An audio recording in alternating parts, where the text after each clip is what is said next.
All right, everybody, new merch. We got some art done by artist Thomas C. Rogers. You may have seen some of his collabs with Devils of Dirt Hawking. He has also done some extensive work with Harley Davidson. There's no AI done here on our merch. Of course, our thumbnails are always AI, but check it out on sportingchancepod.com. We got pullovers, zip-ups, long sleeves, t-shirts, and of course, stickers. And this podcast is brought to you by Mountain State Falconry Supply. Freshen up your gear or get ready for the micro season. Visit mountainstatefalconrysupply.com. And don't forget to get the tightest braided equipment on the market at midnightfalconry.com.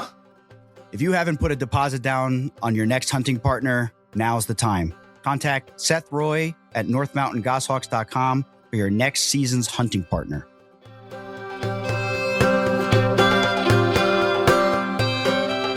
Welcome, everyone, to the Sporting Chance podcast. Today, we are joined by a falconer from across the pond, if you will, Mr. Steve Wash. Welcome to the pod, Steve. Pleased to be here, Aaron. And hell, Casey, I'm pleased to be on your show. We're pleased to have you as well. So we hope it's going to be a good one tonight. Quite a pleasure, isn't it? Go on, lummy. I'm actually just finishing up my old beans and toast with a side of tuna. I'll just save me a plate of nuts and bolts. Nuts and bolts? Hey, Cletus, where is Arlene today? Down eating gators down in the swamp. I'm going to take myself up to Walmart and buy myself a Colt Python. Oh man! Now I know you're not an American because they don't sell Colt Pythons at Walmart. They sell AR-15s because that's what we need. We wish they sold Colt Pythons at Walmart. Yeah, but you can't have sound moderators and suppressors. It's crazy. No, we can have them, but they're called suppressors over here, and they're basically harder. Like, you guys think it's a joke that we can get guns and it's easy to get guns. It's really not as easy as you think. You have to kind of jump through some hoops. Maybe not North Carolina. Well, and Aaron lives in North Carolina, but I moved from New Jersey to New York State, right? I had all my guns, all my pistols, rifles, everything in New Jersey. And as soon as I crossed the border into another state, now they want me to jump through all these insane hoops to get my guns transferred over. I was able to take all my hunting rifles and shotguns, but all my pistols have to stay in storage because they want you to give every single like if you ever got a speeding ticket from when you were 18 years old, 17 years old with your learner's permit, if you ever got a ticket and appeared in court for it, they need a transcript of every appearance for your whole life. I'm 35 years old. You know how many times I've been in court? I need it's like a full-time job to track down every place that I've been to get. So they make it very difficult in certain states. Other states, it's a little bit less strict, but you still have to give them your ID, and they still do an FBI background check on you or state police background check on you before you can walk out the door with a rifle. You can't just show them an ID and walk out with a gun. It doesn't work like that. No, well, to be fair, I'm basing all of my assessments on that episode of The Simpsons where Homer wanted to get a pistol. So perhaps it's not the most up-to-date research tool. Yeah. It also, depends on what state you're in, like I said. So some states are a little bit more free and other states are a little bit more draconian. But as we know, the criminals can always get whatever they want. So yeah, man. So in this country, we have a really quite strict firearms licensing regime. And for us law-abiding guys who would like to pop to Walmart and buy a Colt Python, we can't do that. But then villains can go down to the pub, the saloon, and the saloon and buy whatever they want. Yeah, it's true. No, it's definitely true. So yeah, it's something to be said. But Steve, we're very glad you're here, and I'm excited for this conversation because you seem to have quite a bit of experience. I'm guessing a lot of good stories, and I've seen your stuff online for a while, and then we made a connection when you sent me a very interesting video, and you said, "Don't share this, and I'll deny it." And I won't say what the video was. And he's getting nervous now, but I'm not going to say what the video was. But it was very entertaining and very interesting. And if you fly goshawks, you're going to run into something similar to this. So I said, "Oh, this guy looks like he's the real deal. We got to get him on the show." Man, and every time you put them flying dresses on and you let go of that hawk, you just don't know. 100%. Couldn't agree more. But yeah, thank you. It's a pleasure to come on. So, Steve, you were telling us earlier that you started falconry with your dad. Yeah, that's right. I'm an old timer. I'm 54 now. In the 1970s and 80s, my dad was a keen falconer. He flew goshawks and then went on to long wings. At that time, there were loads and loads and loads of rabbits in the UK. I think that our normal rabbits are like your cottontails. So we would fly goshawk. My dad had a Finnish goshawk that was imported from Finland, and she was really very good. She broke her wing. We were, my dad wasn't very well off, and he managed to get her from the British Falconers Club. At that time, they had a deal going with Finland where for every hawk that came in for falconry, one would be released into the wild. And it was before telemetry, so loads of them got released into the wild, loads and loads of them. And her Aluna on one of her wings never set straight. It was always underneath the wing, not on top. So he got her for £50. Don't know what that would have been back then. And wow. She was smashing. And in the end, she would catch 10 or 12 rabbits a day, trade off between them. And one year, a buddy of my dad's came down, and it was after Christmas, and they had all bits of bottles of vodka, bits of bottles of whiskey and gin all around the house, and they poured it all into one bottle, called it Singapore Sling, and went out rabbiting. And every time they caught a rabbit, they would have a slug of Singapore gin. And there's me about 8 or 10 years old with my dad and his buddy Alan, a bottle of Singapore Sling down. Man, back in the day, we got in the car and drove back home. Oh, my goodness. I was going to say, the 8-year-old was going to be the designated driver at that point. Certainly the most sensible one. Yeah.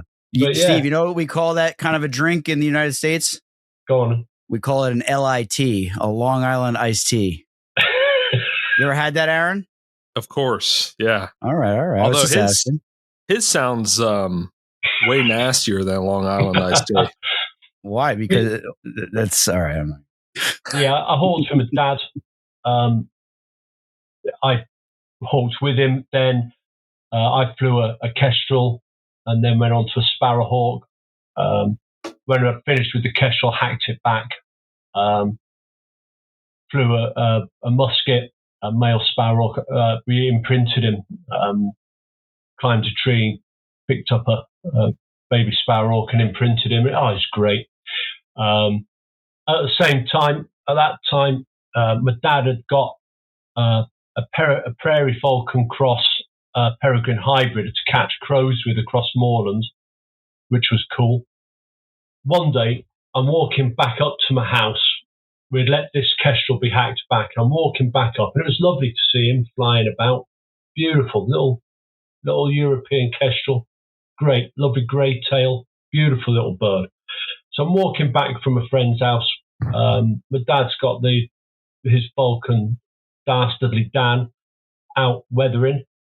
As I'm walking up, what's my dad given that bird on his back? Turns out that my poor little kestrel had come into mob Dan just a little bit too close, and the prairie falcon had caught him and eaten it.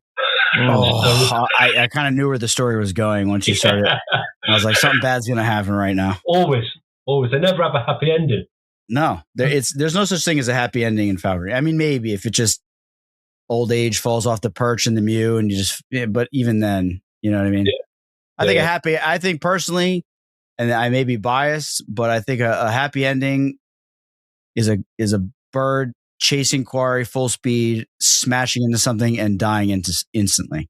They don't feel anything. That sounds awesome. They don't feel anything. It's over quickly, and they're doing what they love. They live in a different time frame to us guys anyway. You get an old bird, it's lucky, you know. Some guys fly for years and years and years. Others, you have a bit of bad luck, and that's what happens, you know. We have the luxury here of being able to catch wild hawks and release them at a certain point if they've survived. And most people that do that, they do. So you can end it on your terms. That's like the only way you can do it, is if you release it. Yeah, I like the sound of that, you know, wild take. That's never going to come back to this country, you know, which is a great shame. Maybe it would if falconry was more regulated there, which that seems like a silly thing to ask for, is more regulation, but it seems like you guys are like might be swung too far out into no regulation to where just any Yahoo can go buy a golden eagle. Man, we could go on Bird Trader in a minute if we wanted to, and we could buy ourselves an eagle tonight. We could go and get it and take it home. It's crazy. About how much would the eagle cost you on Bird Trader? I don't know, £5,000. Maybe. That's a lot of money, isn't it? Yeah, goshawks, £1,000. That's it? Yeah, between £800 and £1,000. You coming to get one? I'm on the way. No, if I come over there, I'm leaving with a sparrowhawk or something cool. So yeah, I think you're right, Aaron. Back in the day, I want to get all the political stuff, but minorities were looked after. It was like a strength of your democracy if your minority was looked after. But it's not the case now. We're just swept aside, minorities in anything, all over. And all it takes is a sweep of a politician's pen to secure a vote. And without regulation, when we can go on Facebook today, and there will be, well, I was looking earlier on, there was somebody had lost a big white falcon, probably a Jersey cross. And, you know, every week we see people losing their hawks with swivels and leashes on. And we need to do something better over here to get the level of competence higher. Yeah. You said earlier that there's 20,000 raptor keepers, and are those like people who like, you know what I mean? Like, I guess like in the United States, the equivalent would be like parrot keepers. Yeah, like, man. So where it's no license, you just go to a store and buy it, and there's no regs on it really. Yeah, so it's similar over there. With them. Lots of people with hawks. I'm a member of the British Falconers Club. There are a few good clubs: British Falconers Club, Welsh Hawking Club, Female Falconers Club, and the guys in there tend to go for it and go hard at it. But there's also a lot of people that think it's cool to have a hawk on the glove. Well, it is, but and there's a big gap between them. And for me, I think if we can shut that gap a little bit between the 600 or so members in the British Falconers Club who are, you know, properly out hawking, and that 20,000, and we shut some of that incompetence away a bit, then perhaps we stand a better chance of surviving without regulating. I listen to your podcast. I listen to John's podcast. Mounier. Yeah, Mounier. That's right. Shout out to Mounier. I listen to Fat Dog, Ugly Bird. No, Fat Bird, Ugly Dog. And you get it mixed up all the time too. Yeah, we do. And I listen to the struggles that have happened in America, the struggles in South Africa. And if we don't do something different in the UK, we're going to end up having no choice. Yeah. Actually, I always forget about this, Casey, but there are certain birds of prey in America that anybody could buy, but keeping birds of prey as pets is not very common here. Like anyone that wants to buy a auger buzzard could go buy one. Anyone that wants to buy a European buzzard could go buy one. There's a few species of Saker falcons, anything not native to the United States, you can go buy no problem. And I'm sure there's a bunch of people that have. As long as it's not part of a species that is native. You can't have anything native crossed with it, and then it's illegal to own. Yeah, there's no regs on it. The issue is that if you want to hunt with it, then you have to become a falconer. Yeah, for sure. That's the only thing that changes. So if I was where you guys are, why would I?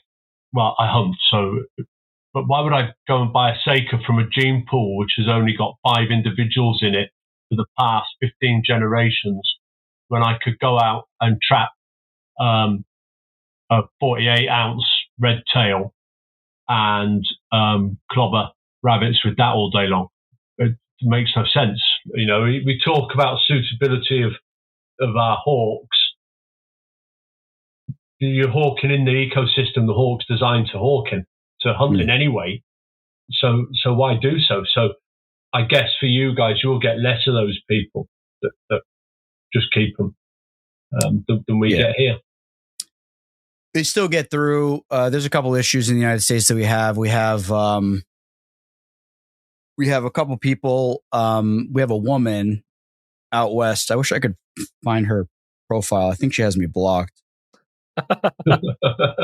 What else is new, right? But she is like blocked. That sounds about right. Woman blocking Casey. Yeah, that's not uncommon. Pretty common. Those court appearances about your pistols, Casey. What were they about? You might not know is Casey he's a sex guy. So. No, I am not. No, I am not. So when I say I go stalking, I mean deer stalking. You go stalking, you do other stalking, yeah? And so this woman, so she has like a social media following. She has like a husband, and people know people in the United States, people on like Instagram and TikTok and stuff, they'll know exactly who I'm talking about. The husband has more plastic surgeries than her, which is, I don't even know how it's possible. And she has a great horned owl. And her entire page is dedicated to the great horned owl. And she is such a low-life, disgusting individual that she has a whole like website dedicated to how to become a falconer, how to trick your sponsor, how to say the right things to get through the apprenticeship so that you can get yourself an owl. It's so pathetic. And there's no talking to these people. There's no, fishing game. People call fishing game on her and stuff. I don't like doing that stuff, and nothing comes of it because she's legal and she's not doing anything wrong technically. But it's like, want to become a falconer and want an owl? Follow these steps. Say these things. It's like a whole course that you can pay her to teach you how to. It's disgusting, those great horned owls, they are serious predators. Those guys, aren't they? Oh yeah. I think we underestimate owls because they're crap in the daytime because they like the nighttime and stuff. But they're serious predators. Those great horned owls. I watched a video of one sweeping up to a goshawk's nest and whipping baby goshawks out of it. We saw one also of a to give one back to you. That viral video of the eagle owl coming through the dark on that cliff and grabbing those that like almost not hard pen, but they were big irises just ripping it out of the nest like it was nothing. Yeah, they're serious. They're no joke. You're talking about the one where it's floating up and you see the eyes coming? Yeah, that's the one. Yeah, yes, exactly. A Nightmare on Elm Street eyes just appearing slowly and you can see it happening and unwrapping like, oh no. Yeah. But yeah, the internet stuff that this lady you're talking about, it's all over. And the sad thing is, you can learn from it. Or you can learn a certain amount, but that's stuff that I learned when I was with my dad, when I was a kid. Fine, I put hawks away for 25 years during different work commitments. Well, nearly 30 years. But you know, when you look at a hawk and you know when it's ready to go, and you can just feel it. You can feel it on the glove. And you look at its eye and the shape of its eye, and you look at the feathers around its face and its crest and how it's holding itself.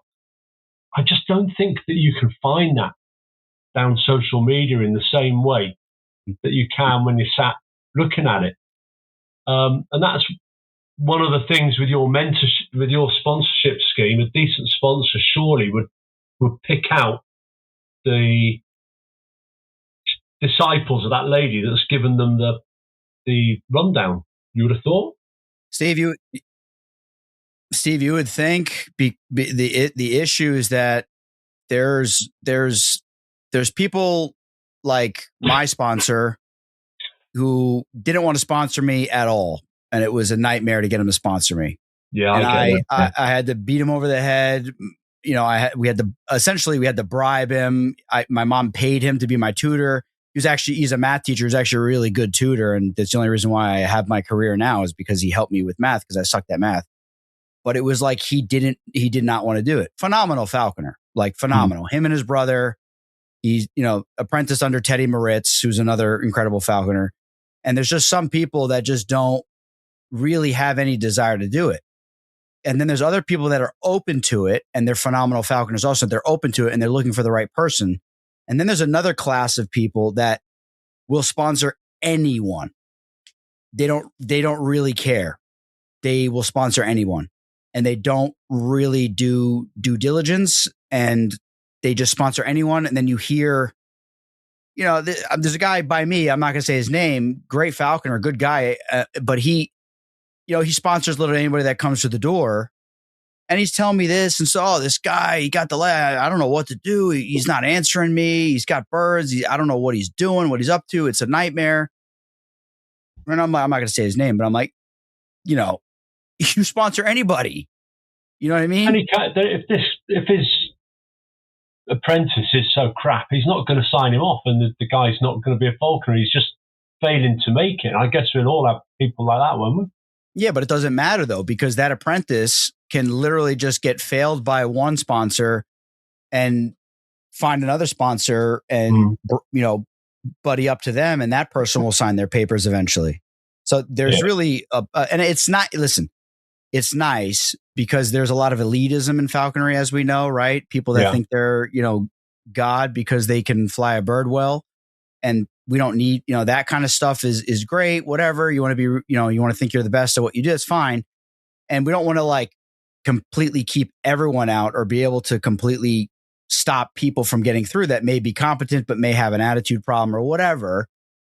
But it doesn't really matter about the sponsorship, because once you get somebody to sponsor you, it's basically just a matter of time till you find somebody else to sign your papers, unless it just, because if, let's say Aaron sponsors somebody and she has somebody that's not doing what he says, not taking any of his advice into consideration, disregarding his advice. And then Aaron says, I'm not going to sign off on this person, or I'm going to drop this person. That person can just go, that doesn't really mean anything. Yeah. Oh, okay. The state's on the phone. Oh, okay. You're going to drop him. Okay. No problem. Thank you for letting us know. And then Aaron's off the hook. No more responsibility to that individual. Now that individual can just go get somebody else to sponsor him. Do you have a portfolio or a set of things that you have to follow through when you're being sponsored, or do you just be sponsored and have an exam at the end? How does that go? You take your test first to get your license to be an apprentice. And then I can speak for my state. At the end of 2 years, 2 falconers, including the sponsor, have to sign off to say this individual hunted 2 hunting seasons with a bird of prey, caught a bird of prey, and, maintained a bird of prey with adequate care. And that's pretty much it. Yeah. Right. Some states, like we talked about with the guns, some states are more strict than others. Connecticut is currently our most difficult state in the United States. They really make it very difficult for falconers, overly difficult, where if you want to go from an apprentice to a general, you have to provide the state with names of master falconers that you don't know. you don't know them, you have no connection to them, but you have to give their names to the state, and then the state coordinator or a game warden has to go with you to the field with 2 other master falconers that you don't know and your sponsor and witness you hunting, and all of those people have to sign off on you. Tell me how that makes sense. Sounds real easy. We're working, well, I'm working on developing a mentorship scheme in the UK for the British Falconers Club to try and we won't have that level of like state intervention or national intervention, but it would be really, really good there are elements of that we really, really could learn from. But there's also elements of it that we could really do without. But I think whatever sport you're in, you're going to get dicks join it at times, and that is just the way. And there is an attraction for people see you with a hawk on your glove. There's an attraction to it, and it appeals to everybody. And I guess in the everybody cohort, there's going to be some dicks as well, people that are never going to make the grade. I think people bite into it, and they've got no idea what this is about. They go on a hawk walk or go on a falconry experience day where they go to a nice centre and have a cup of coffee in the morning and then walk about the grounds with a nice, very tame hawk on the glove all day, and it's lovely. It's not like it in reality, is it? This year I was out and I fell down this ditch amongst all this badger shit. Got it from one end of me to the other, and I fell into the ditch up to my knees in filthy water. I got badger crap all up me. My dog's trying to eat it off me whilst I'm floundering about and trying to get out. The hawks rat hunting this pheasant about above me. That wasn't on the hawk walk. Yeah, no, exactly. Yeah, exactly. So you're saying actual badger crap was on you? Yeah. So you got a lot of badgers? Ours, like they have latrines where they dig little holes in the ground and they crap in them. And big open field with a fairly deep ditch at one side and a really scrubby, dense bit of woodland behind it with loads of bramble bushes and undergrowth. And hawk chases a pheasant into there. It's pissing down with rain, and as you can see, I wear glasses. I had a cap on, but it didn't matter. I couldn't see anything out there. Glasses all covered. I'm running across. I can see the bird up in these bushes looking, and it's clearly looking for the pheasant. And I thought, the last thing I want to happen is the bird to drop in there, kill in the middle of there, and me not be able to get to it. It gets a full crop and becomes a wild hawk by the time I've got to it. Yeah. So I step in and I slide down. Unbeknown to me, there's a badger set on the other side of this little ditch, and I slide straight through their latrine, all up and down me, stinking, fall into this ditch at the bottom, scrabbling about. I got this dog, and he's a mongrel, and he's really wire-haired. He's a visitor cross German wire-haired pointer, and his head's like a big brown wire pad.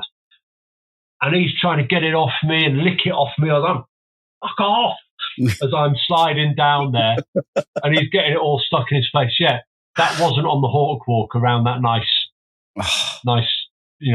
castle or whatever that these guys sign up for, thinking that that's what falconry is. Yeah. Or standing under a tree like that. Come on then. Come on. Yeah. Yep. Exactly. Badgers are illegal to hunt there now, correct? Yeah, that's right. That's right. There's been a bit of an outcry because some people believe that they're vectors for bovine TB, and there was a culling program put in place to do it. Some people believe that they're not vectors for bovine TB, and they were up in arms, including some fairly big celebrity nature TV people, about how they were going to stop the cull and all the rest of it. But yeah, we don't hunt badgers. Do you guys hunt badgers with anything? Yeah. Out west, we got Chad Reynolds, UB, Shout out to UB. He was on the show. They, if they're out working the cattle, working the field, and they come across a active badger den, everything stops on the farm. All the dogs get brought out, shovels, and they don't stop till they get it because they dig.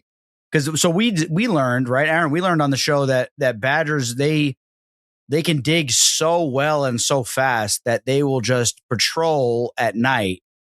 And then if they're too far from their, whatever burrow they had before, whatever, they'll just dig a new one, like right before the sun comes up and go in there to take shelter. And the issue is for ranchers and stuff like that is the cattle will fall, they'll step in it and break their leg.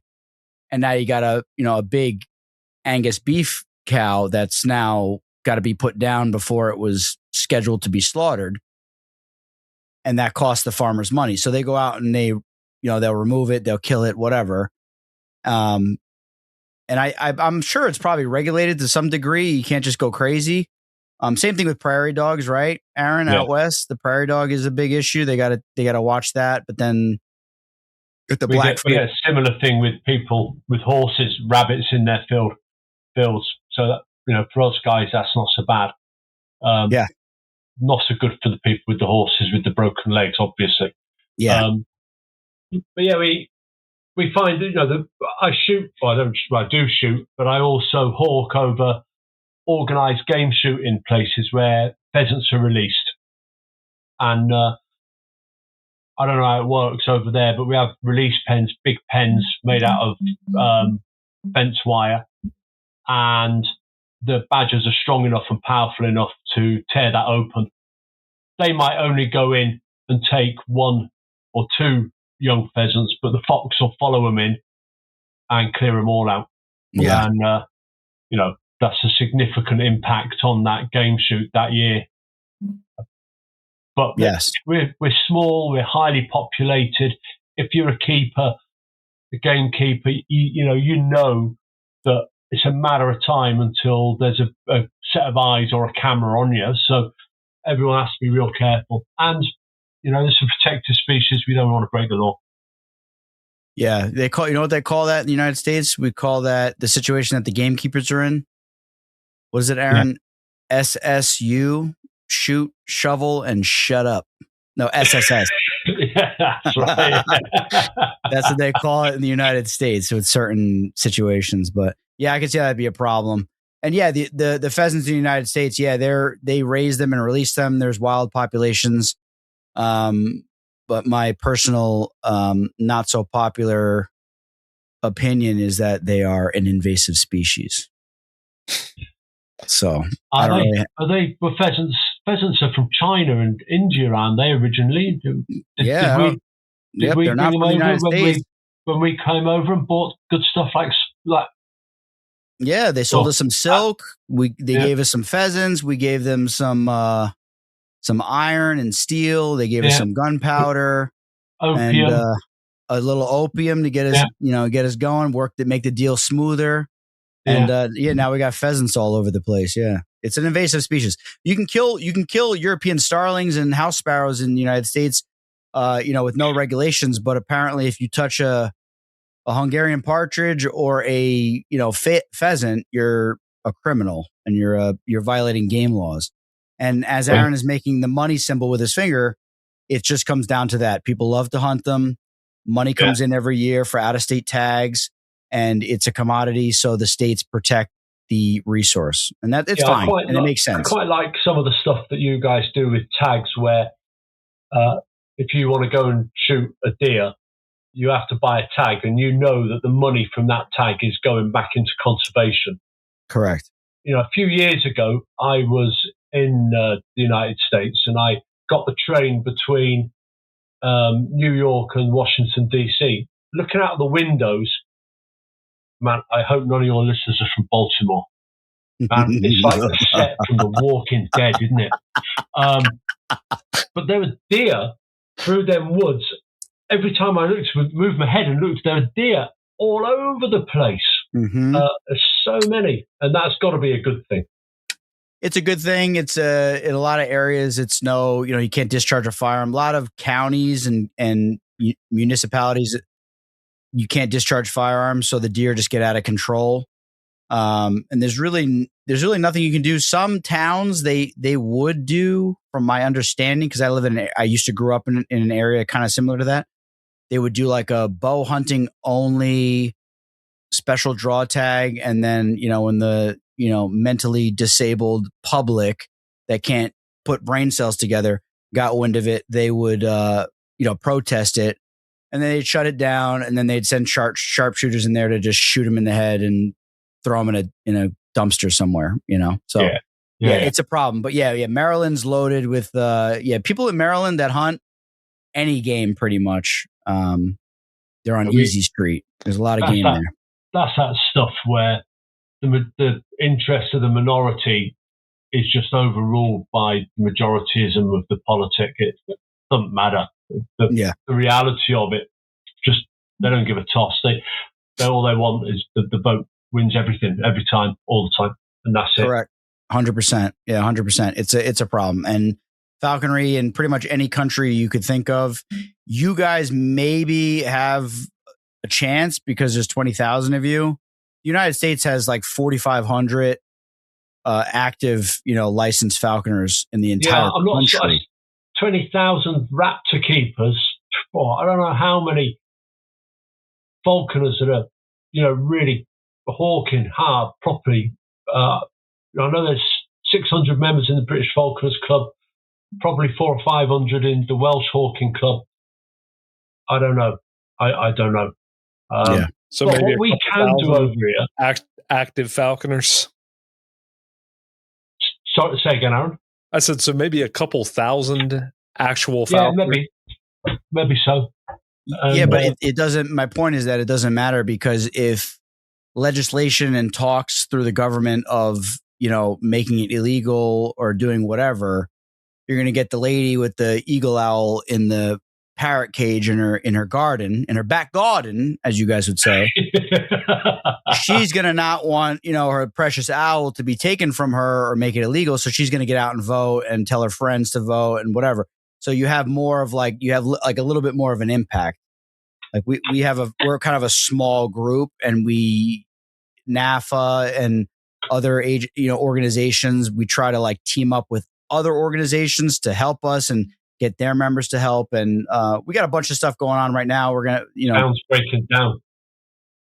Yeah, it's tricky, but we had some good news on an episode. What episode was that, Aaron? We had some with the fat bird, ugly dog. Al Frank. Yeah, that was a good episode because he said his personal opinion, and he's very entrenched in this world of politics and understanding the way things are.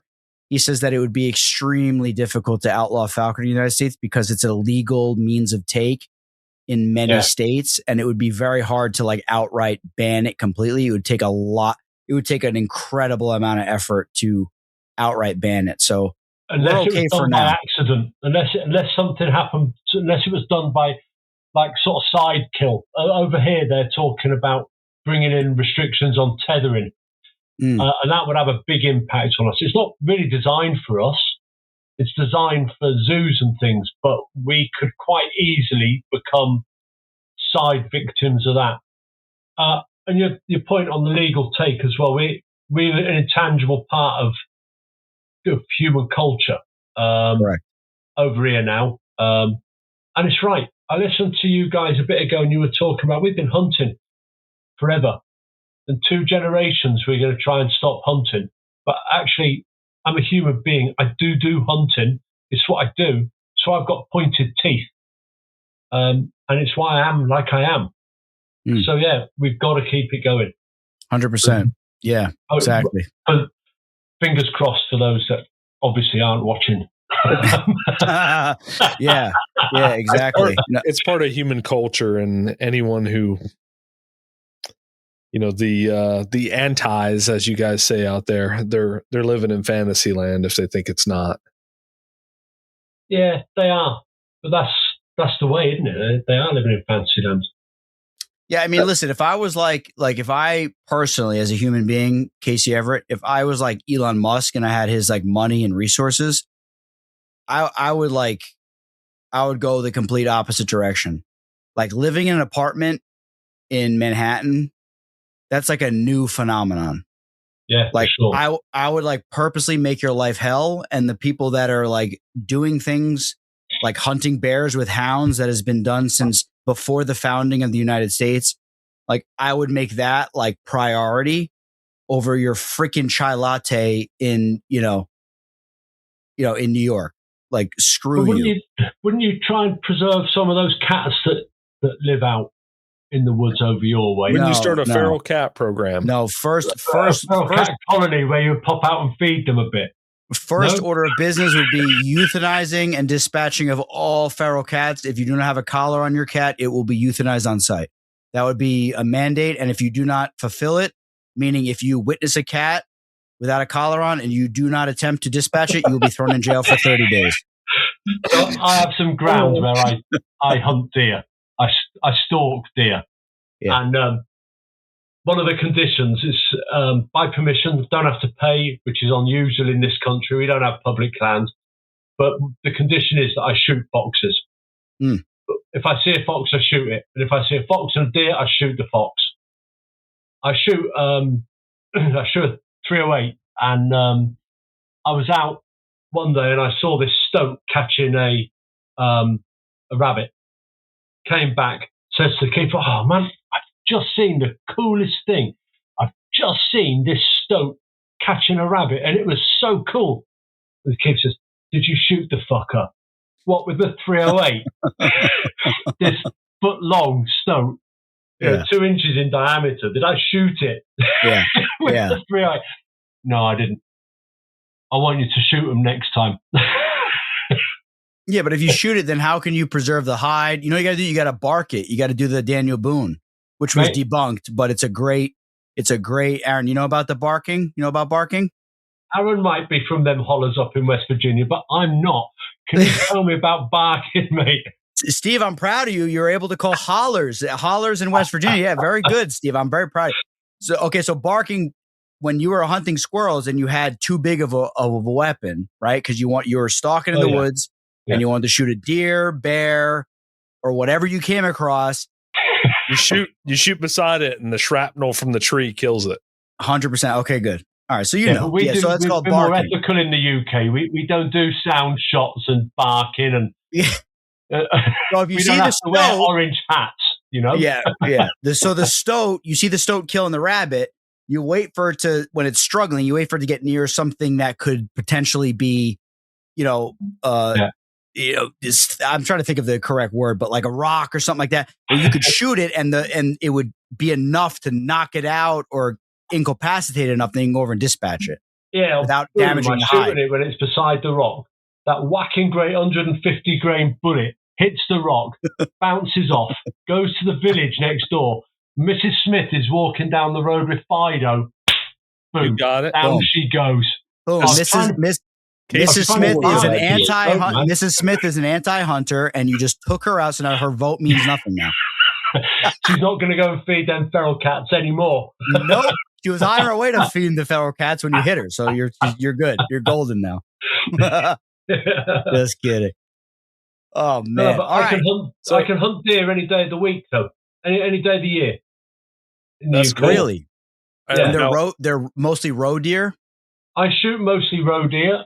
I get muntjac as well, which are about the size of a spaniel. A small one is a young one is small, only about the size of a hare, as you may have seen in the video. Yeah, muntjac. Wow. They're invasive from China, I reckon, and somewhere east. We get fallow deer. They're pretty big, up to about 100 kilos. And red deer, we have some others, but red deer are like similar to your elk, but not quite so mahoosive. So a red stag is what it's called, I think, right? Okay. A red stag in the highlands, they grow up to about 22 stone. In the lowlands, around here we get them, and they're up to about 35 stone. So they're a big animal. Don't know what that is in pounds. 35 times 14, but math's not my thing either.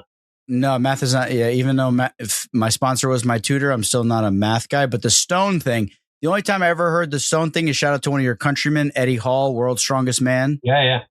He's always talking about 4 stone and me brother's 3 stone. And it's like whatever that means. It's pretty cool how you guys use that as a reference I don't think weight. That Big Eddie Hall is 4 stone when a stone is 14 pounds. So quickly works that out. He's about 400 stone. Then big old red deer at 35 stone are nearly 500 pounds. Okay, yeah, they're incredible animals. They really are. I've always wanted to hunt one.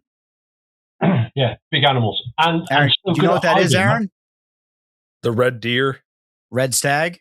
Yeah, they're so incredible. Their call will make your skin crawl. It's insane. Now, are these all native or have they been introduced? Well, there's very few. So roe deer are native, but they were nearly extinct until in lots of parts of the UK. Fallow deer came over with the Normans in 1066, about 1,000 years before the United States. The Chinese water deer, invasive. Muntjac, invasive. Reds, native, I believe. I'm trying to think of what invasive. Now, because they're non-native, they're not necessarily invasive, I guess. So, but what non-native deer do we have here, Casey? We've got you've got oryx, haven't you? Yeah, there's some. If you're talking about Texas, then we have a whole bunch. Maryland has wild populations of. That's what I'm talking about. Wild populations. Yeah, what Maryland deer? Non-native. We got Sika as well. Sika deer. Yeah, we have those in Maryland. We have wild populations of Sika deer in Maryland. And it's like one of the only places in the country that you can hunt them because apparently, like the habitat in Maryland with the swampy coastland areas, that's like their habitat and their native range. So they're wild, and it's very strict, very sought after tags to get in there and hunt them. But you can hunt them. They interbreed a lot with our reds, and they cause quite an ecological problem.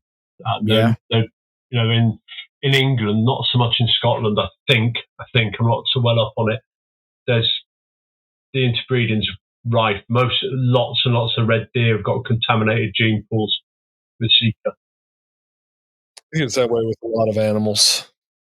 They say like almost every bison in America has cattle DNA. Yeah, except for a few herds are actually wild and pure, but they're very few and far between. Yeah, most of them are contaminated. It's sad, really. Yeah, it is. I mean, there are, like I said, there are some that are completely wild and historic. Meat Eater did a good thing. Good interview with a guy who's about time. Yeah. No, every now and then they got a good one, but they did one with a guy who's doing a huge restocking of like Alaska's native like woodland bison, which are very different subspecies from like the plains bison. And it was a lot of work, genetic testing. They had a guy like donated like his time and his crew, but charged them for the gas to like freight like some crazy number of weight up the the Yukon River or whatever to release these back into their native habitat. So we do have some real wild bison, but it's not what it was, obviously. But they're looking over here at releasing some links in order to try and curb our roe deer population, but bearing in mind that we're highly populated, really small. You know, you guys, I hear you talk about, I'm going to drive 8 hours to a field meet. Man, if I drive 8 hours, I get to one end of the country or the other end of the country and turn round. You know? Wow. Yeah. Europe is a fascinating place because you can, we could fly into, to Britain and land and hang out and then get on a train and be in like Italy in like a couple hours. Yeah. You know, or if it Spain. was a real fast train.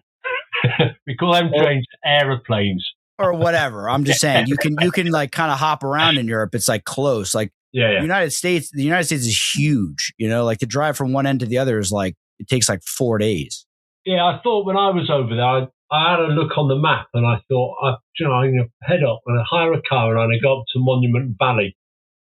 It's only about a third the way across America from where we were. Typed it into Google. I can't remember how many miles it was.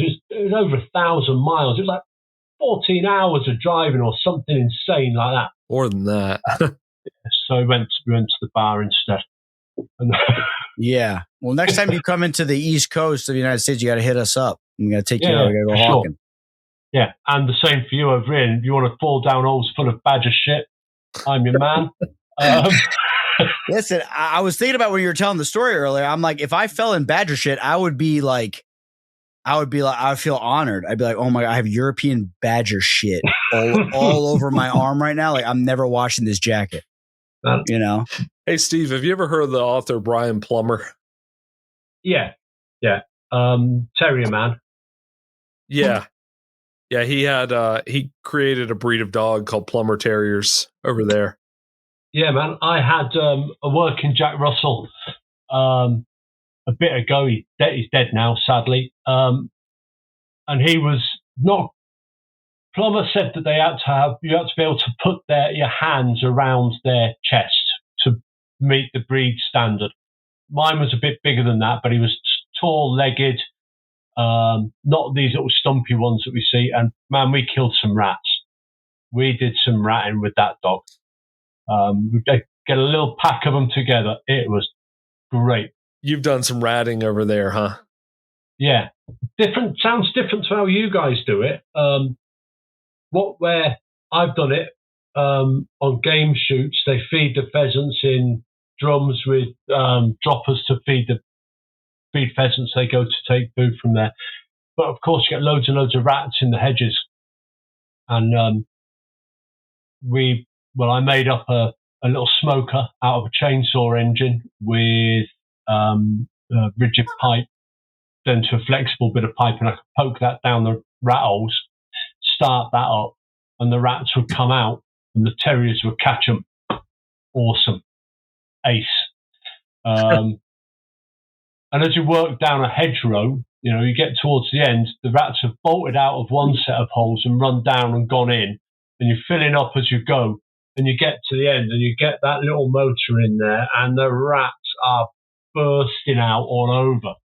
And I used to take the kids when they were younger, 4 or 5 terriers, and the kids with spades and sticks, whacking the rats when they came out and running out. Absolutely fabulous. And the little dog, the terrier, used to get so into it, his mouth would be full of dirt, and between his teeth at the top would get locked solid. I'd have to get hold of him and pull it out, and between his toes would get filled with dirt where he was digging. I'd get hold of him, pull it out, and we killed some rats doing that ace game. That's some good, clean fun right there. I love ratting. What a way to educate your kids about stuff as well. Get them! Yeah. Good for kids because it's exciting. There's a lot of action. They're not going to get bored ratting. No, they're not. That Jack Russell's not going to sit up a tree for 3/4 of an hour while it's raining hard or freezing cold. Yeah, exactly. Have you read any of Plummer's books? No, I haven't. I wondered how popular they were over there. He wrote so many books, and I don't think I've ran into a British person yet that has read any of them. I would be interested to. I'm hoping not to have to work so much this year. I'm hoping to only work 1 or 2 days a week, which would be great. I enjoy reading, but I have had to really focus what I read to what I want to know. So I've read things like Hawk for the Bush by Jack McDowell. Just finished The Imprint of Sipper. Can't remember who wrote that one. So I've had to target what I read quite hard because I've had to do quite a lot of academic reading, and I've only just, if you like, had a bit of space and time to pick it back up. But I'm looking forward to being able to read more about. If you want a good, enjoyable read, "Tales of a Rat Hunting Man" by Brian Plummer. That's a good one. Yeah, I will have a look at that. It's. What about H's for Hawk? What's your opinion on that book? I took my granddaughter to see the film yesterday, actually. Oh, wow. Okay. And she wanted to wear a hawking glove. To the movie? To the movie, yeah. That's cool. Of course she did, yeah. So we went to see it, and my goshawk's called Myrtle, and I've got one here for breeding break over the summer called Nessa, and Rosie was ensuring that everybody knew that M was for Myrtle. That's my granddad's hawk. And she's flying with me, we're flying a Perlin, and she was, and Pip is my Perlin, very loudly throughout the cinema, you know. That's I funny. like it in some ways, you know. You read books by men, and they're like, and now you tie the leash, and you put it through the eye of the swivel, and then through the perch, and you hold it in your right hand with the short end first. Helen talks about how she felt when Mabel killed stuff. And I think that I quite like that, you know, that connection with what it feels like that we often don't talk about. Yeah, she was out hawking with a guy from from the region that I'm in the BFC a couple of weeks ago. So I showed Rosie on my granddaughter on Facebook. This is actual Helen out hawking. Are you friends with famous Helen, Grandad? Well, no. She went hawking with a bloke I know in the club. You must be friends then, Grandad. Just say yes, Granddad. Just say yes. Yeah, that's right. Me and Helen. And one of the dangers of it's really good because it brings it to the public view that falconry is a thing. And she says this line, to have a hawk and not allow it to hunt is like having a child and not allowing it to play. 100%. I agree. That's great. And way to go, Helen. And she takes that to the public. Yeah. It worries me a little that it will do for goshawks what Harry Potter did for snowy owls. Yeah. I'm gonna disagree. I think the moment they get their hands on a goshawk, they're gonna regret their decision. It's yeah. work itself out. It'll work itself. That whole trend will work itself. Because I saw on the Facebook group Goshawkers Only UK, whatever. It's going to work itself out in the first couple breeding seasons, and that whole trend will just stop. It was going to work itself out in the first couple of footings, the first couple of hours. Oh my God, what am I going to do with this thing? It's bleeding terrible. That's how it's going to work out. I don't know for a fact, but I'd assume snowy owls are like other owl species, and as long as they're fat, they're probably pretty easygoing. Just like goshawks aren't. Yeah. Snowy owls are unique, though, but they are, I'm sure they're still owl-like, but they are unique because they're very diurnal.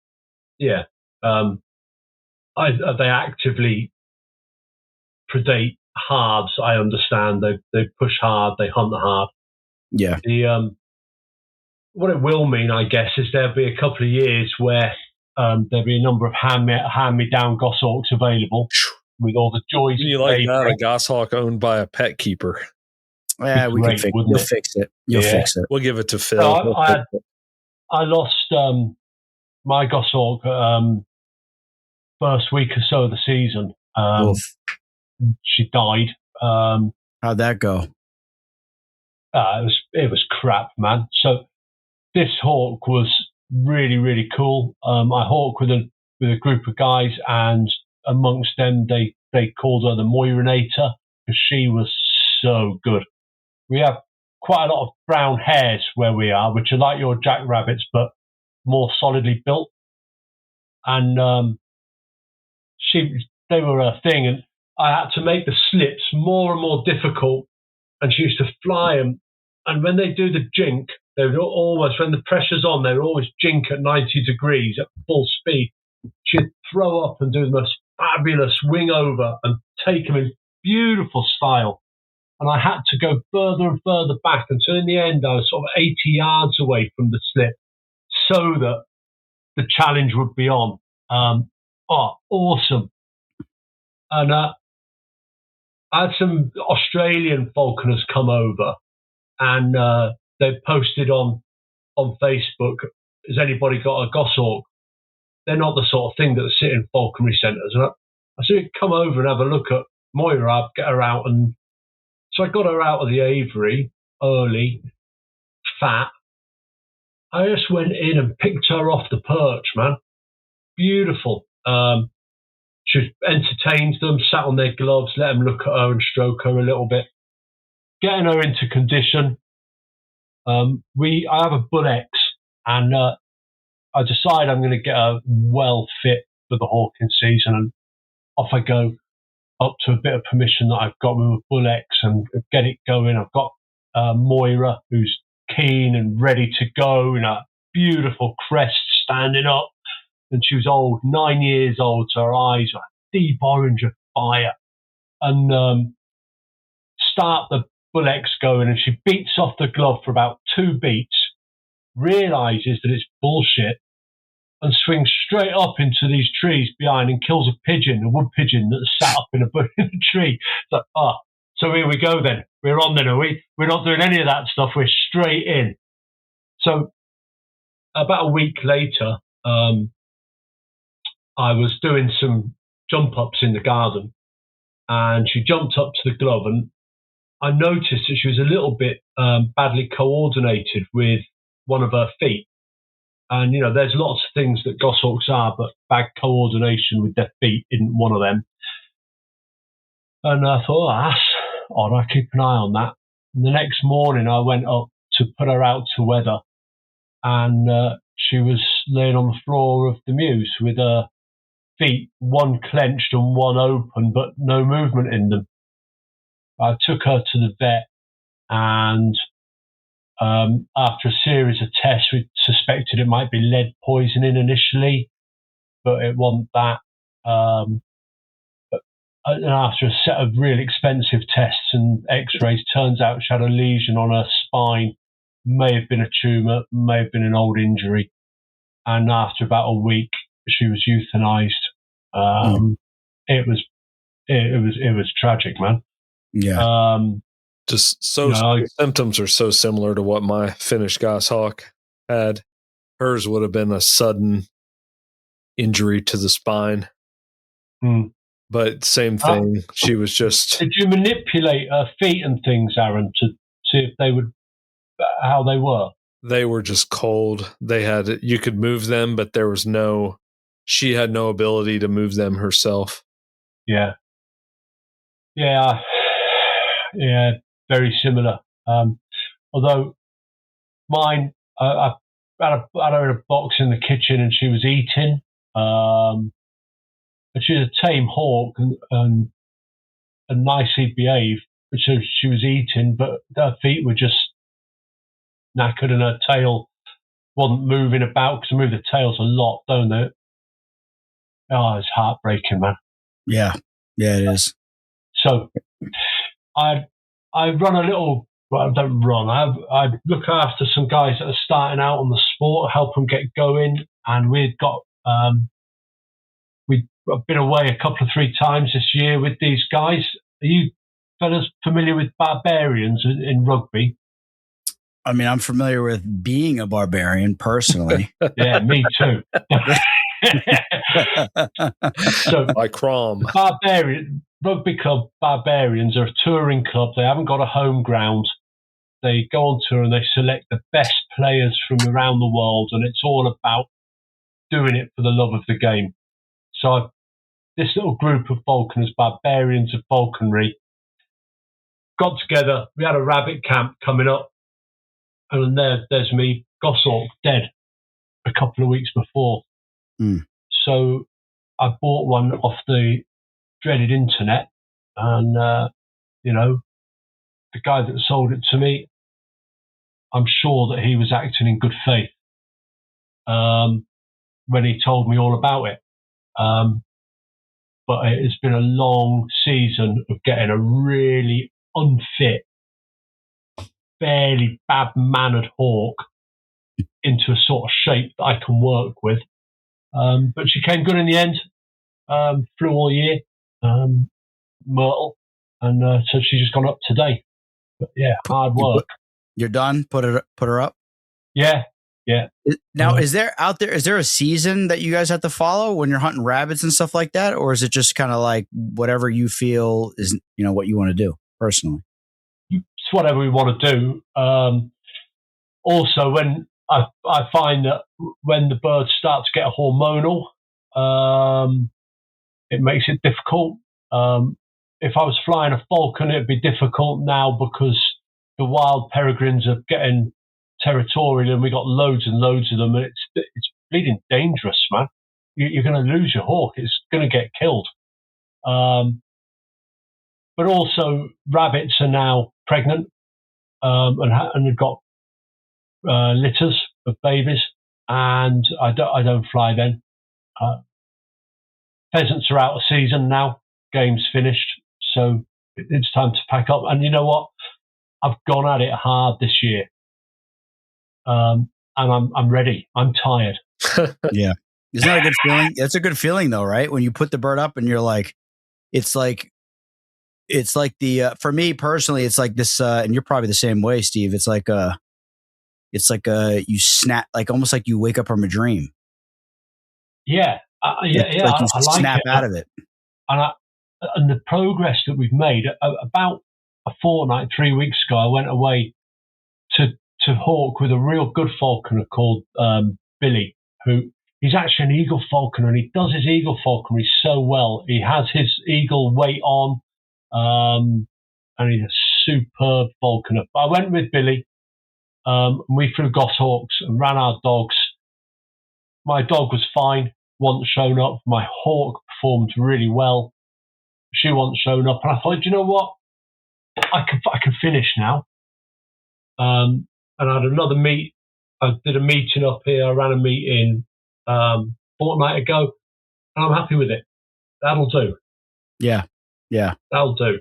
No, Aaron. I'm the same way. I mean, for me, after the New Jersey meet, which is always like it's always like a weekend in February. Usually after that meet, I'm just like, I'm good now. I'm done. Well, remember, we have a meet after that. Oh, yeah, I forgot. Ohio. We got to go to Ohio. So I'm not done until March. And in some states in the United States, we can go till March. So we're going to Ohio.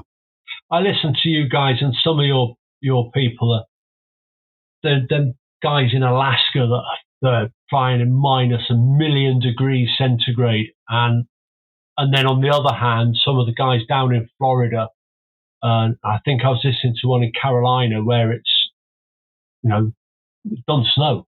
It's red as all the time. So it must be a real blend there that you can do. Yeah, it's fascinating. Yeah, and North Carolina has a lot of rabbits too. A lot of rabbits, a lot of holes. Yeah, that's the going joke, Steve. It's surprising. I was told there was no rabbits there and there's no hole work to be done. And lo and behold, I go down there, see more rabbits in one day than I've ever seen in my entire life. And my dogs worked a bunch of holes, and I said, "This is crazy. This must be like an anomaly." Casey was falling in the holes, like he could. I was like a horse. I was like a horse on those moors out there, breaking my leg in these holes. Falling into holes wherever you go, man. Yeah, Casey's a little guy, so that's serious. He could just fall right in. If I fall in a hole, you got to call a fire truck to come get me out. I'm done. I was watching. I was doing a bit of doom scrolling earlier, and obviously the algorithms have listened to me because I've been telling Joe I'm going to talk to this bloke called Casey and this bloke called Aaron on the internet later, and Joe's like, "Oh yeah." You just get a bunch of people getting killed by drones and trains, and then I guess a bunch of people in West Virginia, in trouble now. On the banjo. Man, Oh, what are we doing? It's a little out of tune. Steve just pulled out a banjo. What are you doing with that? I heard that's illegal in Europe to have a banjo. When Casey said I pulled out a banjo, this is not a euphemism for anything terrible. Okay?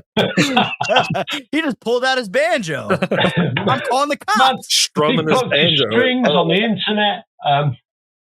So anyway, obviously the algorithms heard what I was saying. And is it your dog, Casey? Franny? Oh my God, yeah, Franny. Man, is that dog schizophrenic Franny. Say again? Is it full grown?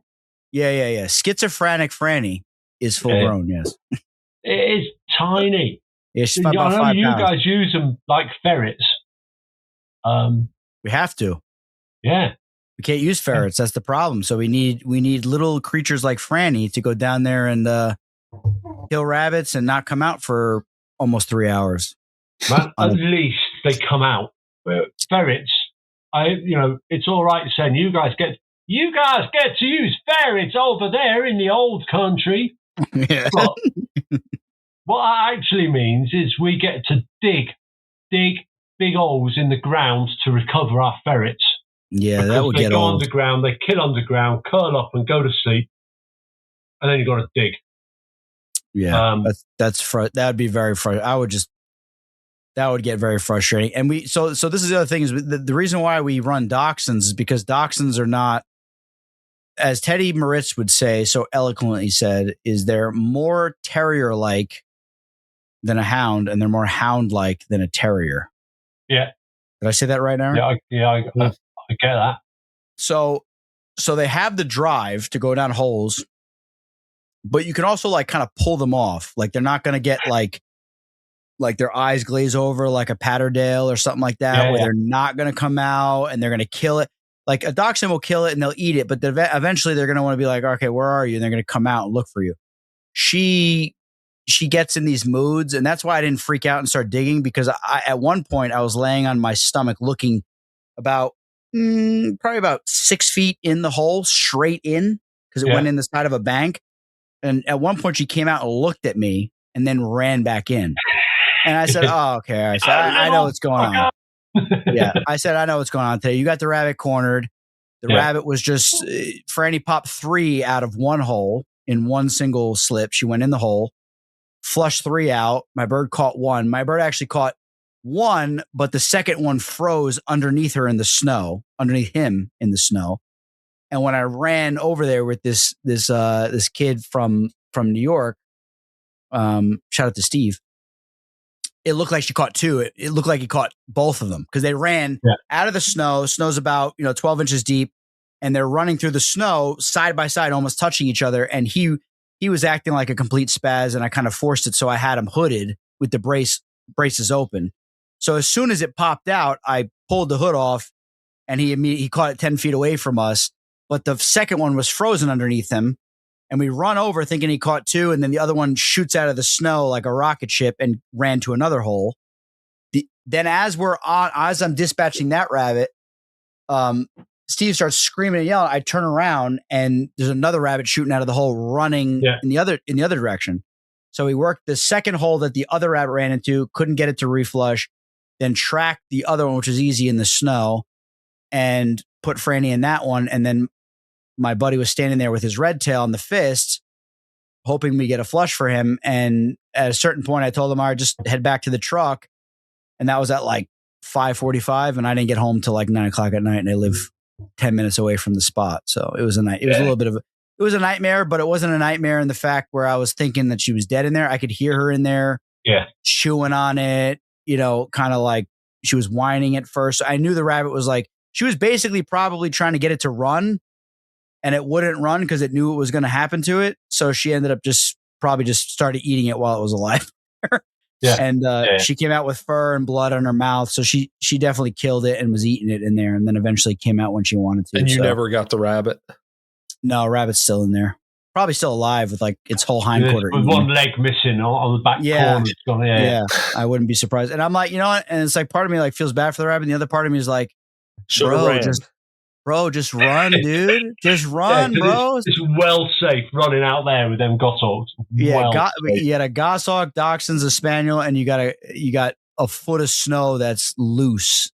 Yeah, it's getting eaten half alive. I mean, I'd rather just get caught by a hawk and get dispatched than eaten alive by a demon named Franny. And hope that the falconer can get over there relatively swiftly. Yeah.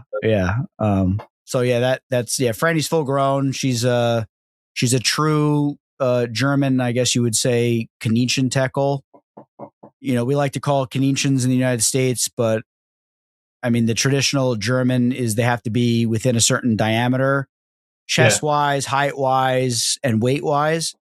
And pretty much most of the dachshunds in the United States that are considered minis are really dwarf, not minis. Minis are few and far between. They're hard to come by. And Franny was she was a happy accident. And she was malnourished, unstable, full of worms. She's got worms. She's got the RFK brain worm. She got the brain worm 24/7. You can't get it out. Something wrong with her for sure. She's got problems. She don't look so good. It's great having them on the hunt, though. It's good just to have the dog with you. It's great. Yeah, they come in handy. And so I got a spaniel now, and running the spaniel is great. You flush a lot of rabbits, but if you don't have a dachshund to get the rabbits out, where I live, especially, like you're literally not going to get any slips. Yeah. The rabbits are in holes. They're in rock piles, brush piles. They're in impenetrable hiding places. And if you don't have something to get in there and get them out, like you're just not going to get slips. Beating bushes is just silly. It's just, man, I can't imagine. It's for peasants. That's what we say over here. Yeah. Rather, old bean. I have a half Vizsla, quarter wirehead and quarter shorthead pointer, GSP, German wirehead pointer, and he's great. Not so big on cover, and unless there's something in there, right? And that sketch where the dog runs past the cover and you say, get in there, boy," and never anything there. But he will stop and point if there is. And then the hawk, the symbiosis between the hawk and the dog is just magic. The hawk sees the body language of the dog change. It goes from being this nice big fluffed up in Yarak hawk to being like in a sprinter's position, 3-point star on the glove.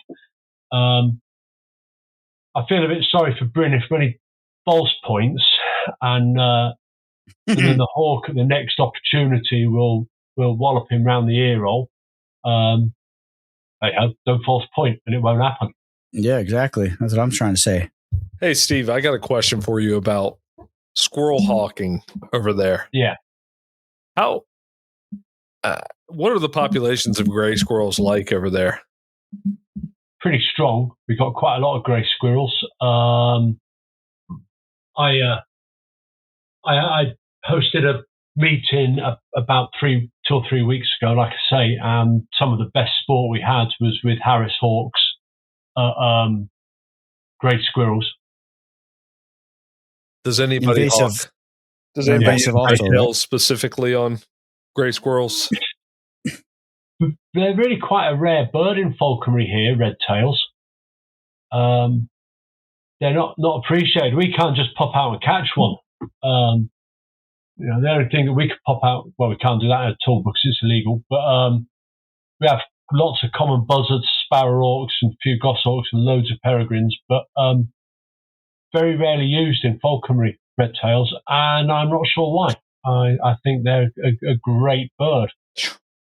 If somebody over there's got access to a lot of gray squirrels and you can get your hands on a red tail, that's the bird for squirrels. I hear stories about them going up and tearing drays apart to get the squirrels out and all this stuff. And I love that. But yeah, we had some good sport through the Harrises socially. So we had 4 Harrises working together. It was the first time they'd flown. That group of them have flown, and it's just amazing how quickly they clicked together. and they were chasing squirrels around, and squirrels were spiraling up and down the trees, and they weren't successful in the end. The squirrels managed to get in the holes, but hey, it was good sport. Good sport. Oh yeah. Let's see. We have found that Harris hawks tend to get injured messing with gray squirrels. Yeah, one of these hawks had a missing toe from a previous squirrel encounter. If the squirrel sits tight, the hawks wouldn't chase. They would only chase if it was running, and I think that was to try and make sure that they could foot it properly. You need a cannon. Now, what you guys call it, a hand cannon or a catapult? That's it. Catapult, yeah. That's different from a cannon. There's a language barrier and a language barrier. That's different. You know what we call them? We call them slingshots. Yeah, slingshot down here. Slingshot. Yes, that's crazy that you guys have gray squirrels that are invasive. It seems like everything in the country is invasive, basically. A lot of it, right? A lot of it. Yeah. And you know, Aaron, did you know this, by the way, about invasives? There is tremendous evidence to suggest that red fox in the United States is 100% invasive. Yeah, I knew that. And that's interesting. We're talking. So, Steve, there's to Casey's point, it's not conclusive, but there are plenty of people who believe that red fox were introduced to America from England for fox hunting. For fox hunting, yeah. That or, whatever to manage something. Did they not make their way across the Bering Land Bridge? Maringia. There's whatever your religion is all good with me. I don't know about red foxes. Maringia. They could have been following the peoples that used it and eating the scraps from their campsites and then made their way across. I mean, it's definitely a possibility. I personally feel like red fox just look out of place in America. They don't look quite right to me. They don't look so good. I also think that you've got other predators that fill the niche. Well, we have gray fox too, and they behave a little more like a feline. They'll climb trees. You also have coyotes, which are like which I would have thought that if there wouldn't be space for both of those animals, both of those canids in the same ecosystem. They live in the same ecosystem, and if the coyotes get the chance, they will eat the foxes. Yeah. But they do live in the same places. But I wouldn't have thought that would have happened if they weren't invasive, because you would think that the coyote would out-compete them, wouldn't you? Well, interestingly enough, coyotes on the East Coast are a relatively new thing.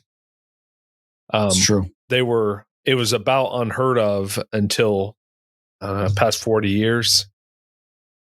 And they weren't introduced. They came this way on their own. They just spread. Is it a new thing since they were probably shot out by the early European settlers and then they'd come back? Or was they shot out and the red fox filled their niche and they've come back into it? That's a good question. My understanding is they are a Western species. I think they used to be called prairie wolves. And Lewis and Clark, yeah. They kind of slowly migrated this direction. And it might be because of the abundance of food. This is where all the population of America is the East Coast for the most part.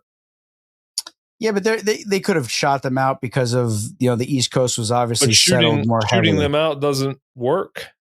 It works when you don't have anti-hunters everywhere. It definitely wasn't happening when all they had was muskets. It works all right with Tasmanian tigers, although they weren't so common in New York. That is true. I wish they were. We need some more. A few years ago, I put on April Fool's Day, I put a photo on Facebook, litter of puppies for sale. Picture of Benjamin, the last Tasmanian tiger. That's funny. And we don't know. We don't know if it's the last because there's been quite a bit of sightings. So we'll see. Right. Yeah. We only have one marsupial here, fellas. That's the possum. The old possum, the old grinner, they call it. They call it a grinner, Steve. Did you know that? No, we call different things grinner over here. Grinner's got a totally different expression over here.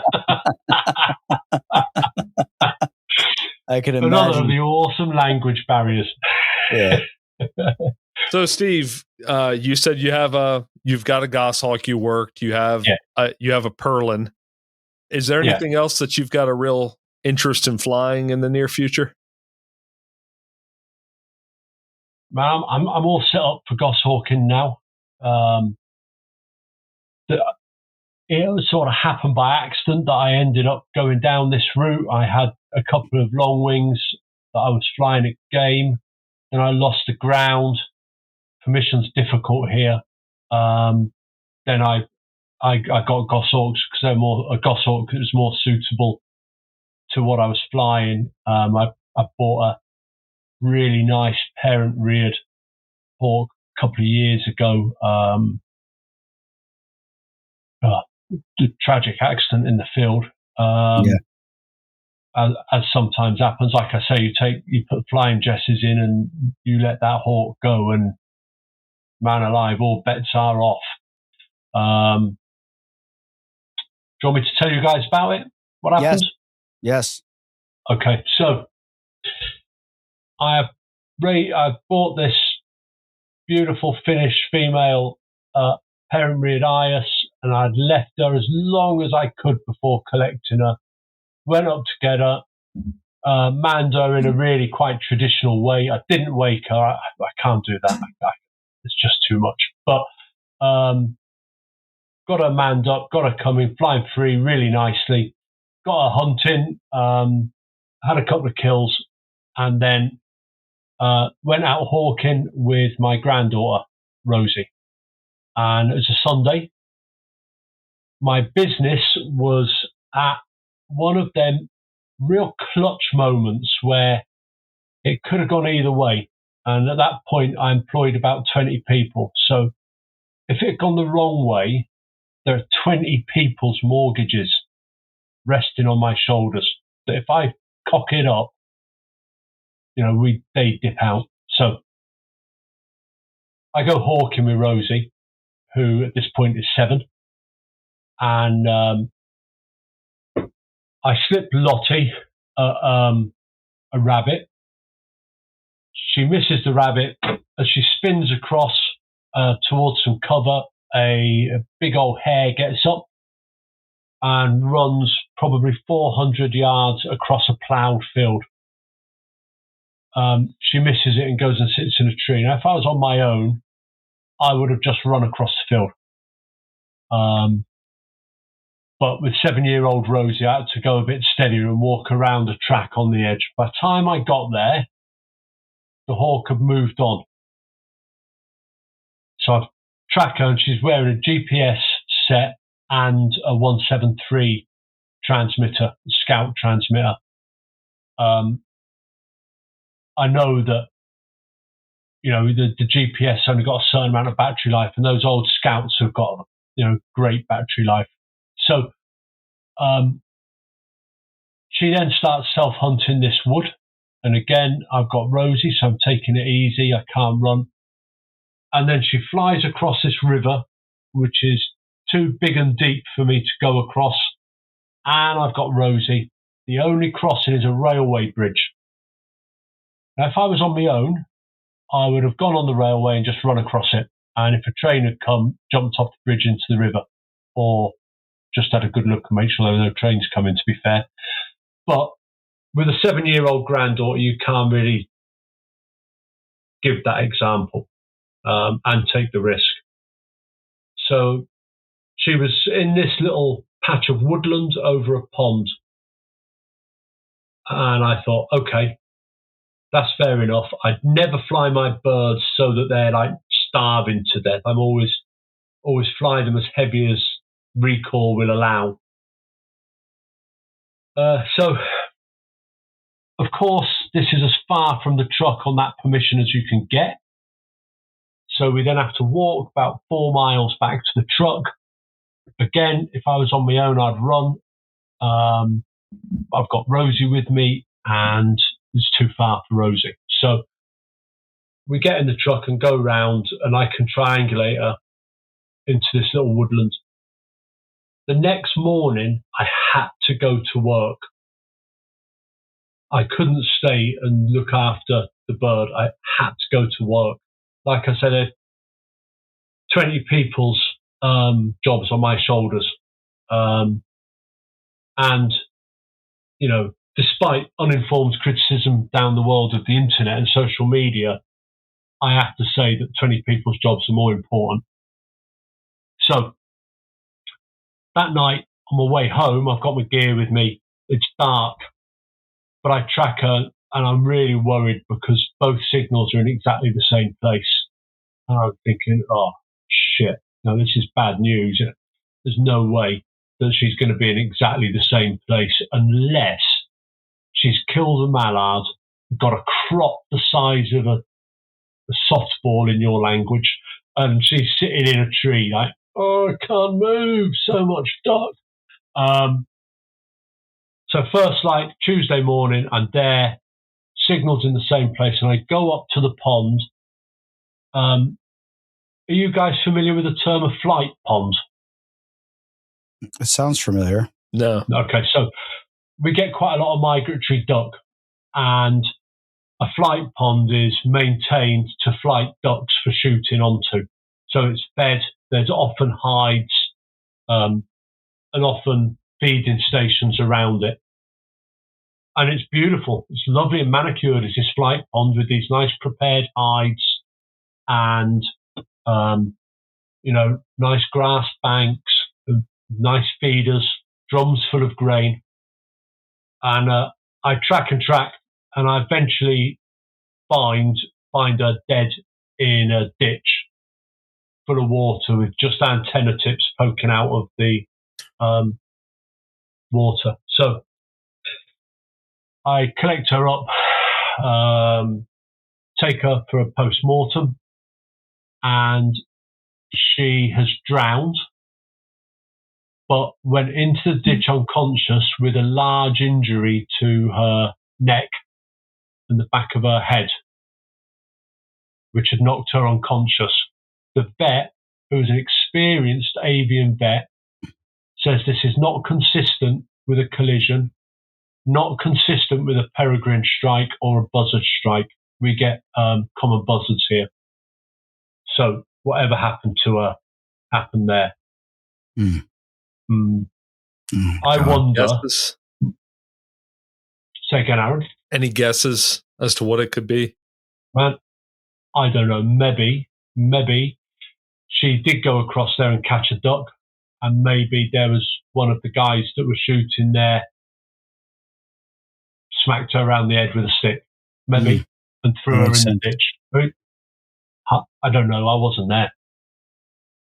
So anyway, yeah, bummer, man. Bummer.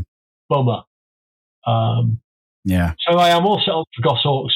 I've got this one that I've worked on all year, and she's coming okay. But I'm going to try and breed this year. The goshawks, not me. Too old for that, man. I'm going to try to breed this year too. At some point. I'm about to breed tonight. Yeah, not too old for that, Aaron. Hey. I've got to plan it way in advance. Yeah, I got to buy flowers first. Everything. So I'm going to try and breed them and raise an eyas. There you go. Let the hawk raise it, and I will take it as a parent-reared hawk and go with that. So that's my plan. I can't. It's not a collector sport, man. I can't have a load of hawks. In order to give them justice, I've got to fly them hard. Yeah. And that's what I want to do and get better. I'm more looking at permissions. I'm going to see some land potentially to put together a syndicate of other falconers to rent the shooting rights on some land, and I'm going to see that next week. Very so cool. We'll see. Yeah. That's a great idea. Hard to imagine falconers in America doing that. These people are cheap over here. We got to secure it. Can't even buy a $50 if we don't hoodie secure here. it. So how much would that cost per person if, let's say, you had 5 of your buddies buy out the shooting rights on a piece of land? Difficult to tell, but I don't know. I'm going to go and see the land.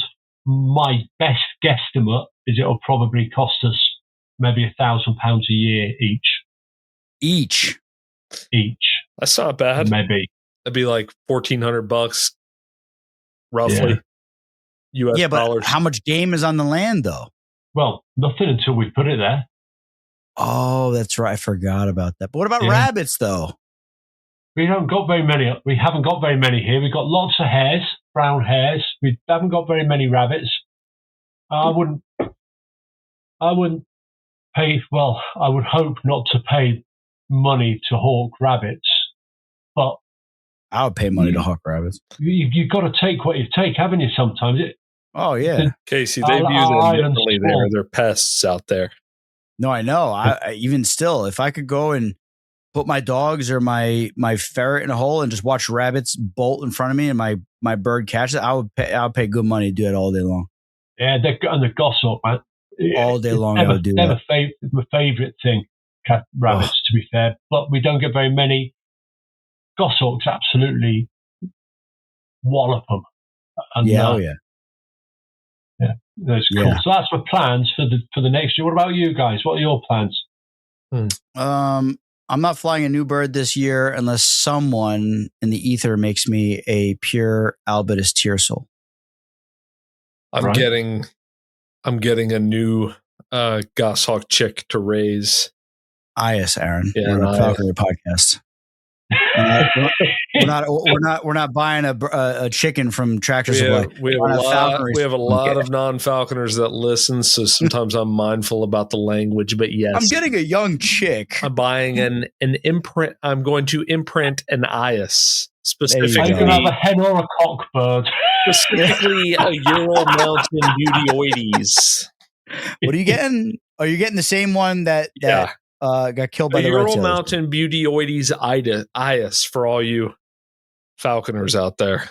From who? You know who? Is this from anyone that you guys talk about a bit? Is it you're getting this from? Mark Moglich. Right. Yeah, we talked to Moglich. Moglich is a good guy.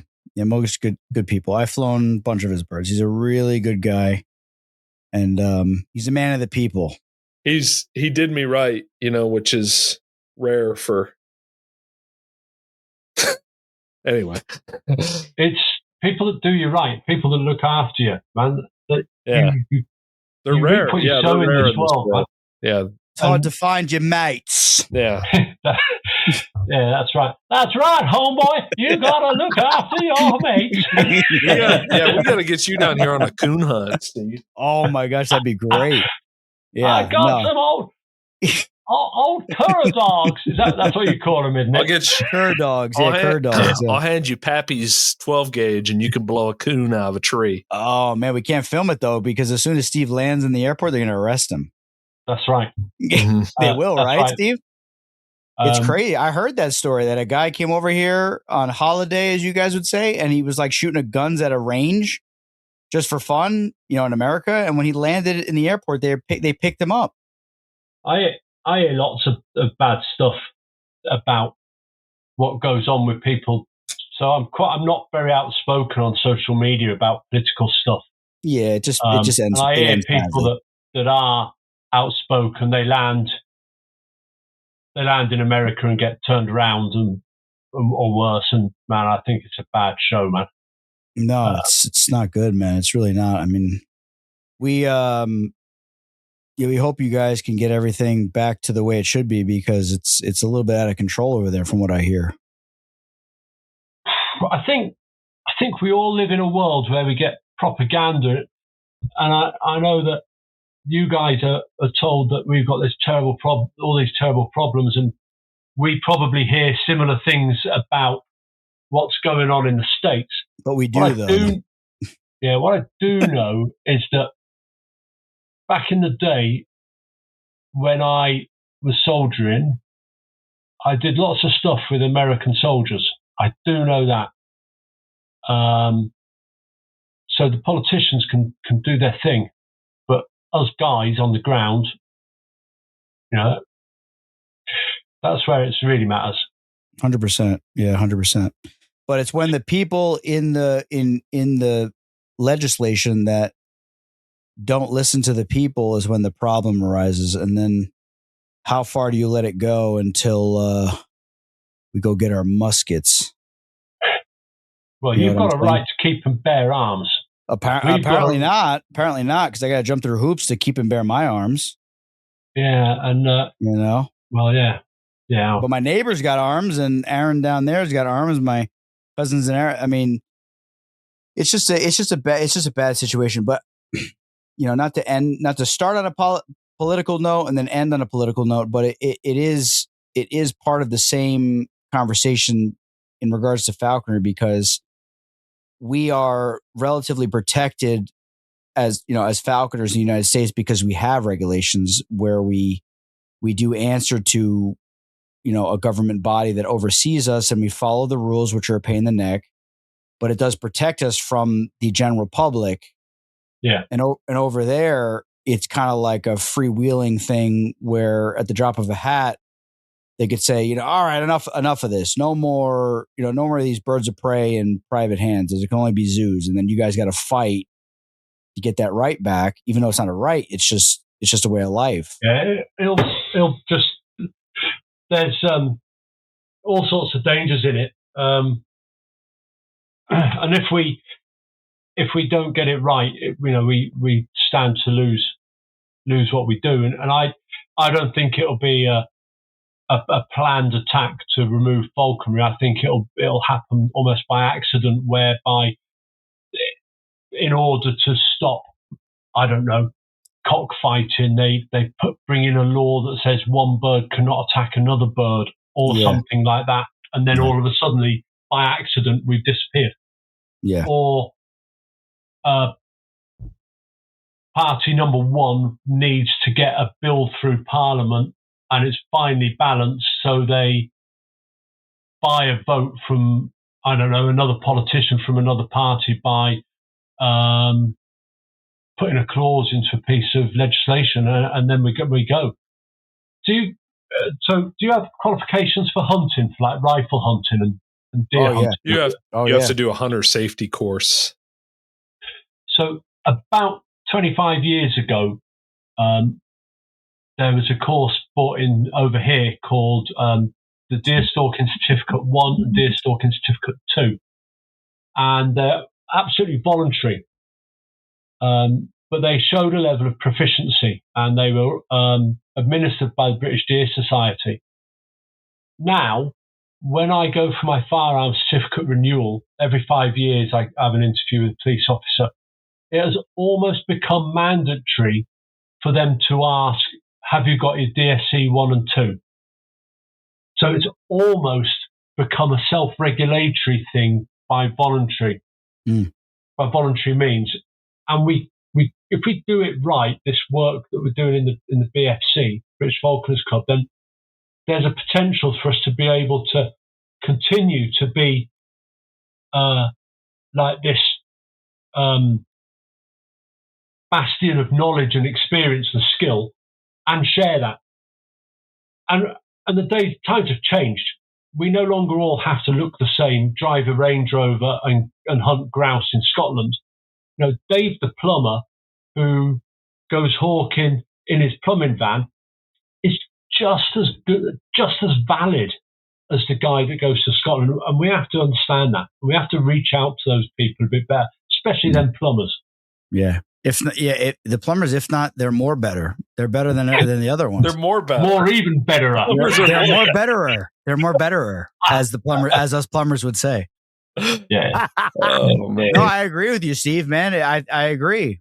I 100% agree. And I think it's kind of like a self-policing thing that's going on and I think I like where your head is at, where trying to maybe get some of the people to get involved in it that want to keep and, deal with their raptors that they can buy off of Raptor Trader. And I think it would go a long way. I think maybe if you could get grants kind of a strong word because it's all, down there, it's all, there's no regulations on it. But I think if you guys got some funding from somewhere, maybe NAFA or the IAF to do advertisements on Raptor Trader, like on the website itself, join our group, we'll teach you how to handle raptor. We'll teach you how to tie a falconry knot. We'll do a weekend course to teach you how to, proper etiquette and proper handling of raptors, just to give you a baseline. I think that would be smart. You know what I mean? I think that would be smart. Sure. So there's a page on Facebook, Falconry Hub, and I think you guys are on it. And pretty regularly there's, hey, I want to be a falconer. How do I go about being a falconer? Posts on it. And that's the first point where we can reach out to that person. Join your local region, join the British Falconers Club. We will allocate you a mentor and we will work with you to help you achieve, because it's difficult. Yeah. And it is tough and difficult in it. Yeah. Not everybody can fall down ditches filled with badger shit on their days off. Yeah. Not everybody can have that crazy buy-kill episode that I had earlier this year where I was, oh man alive. And not everyone gets those treats. No, they don't. You don't talk about it. And then and you guys are dealing with a different issue on top of all the other issues, is finding quarry and, obtaining access. And over here, there's access everywhere, but nobody knows how to find quarry.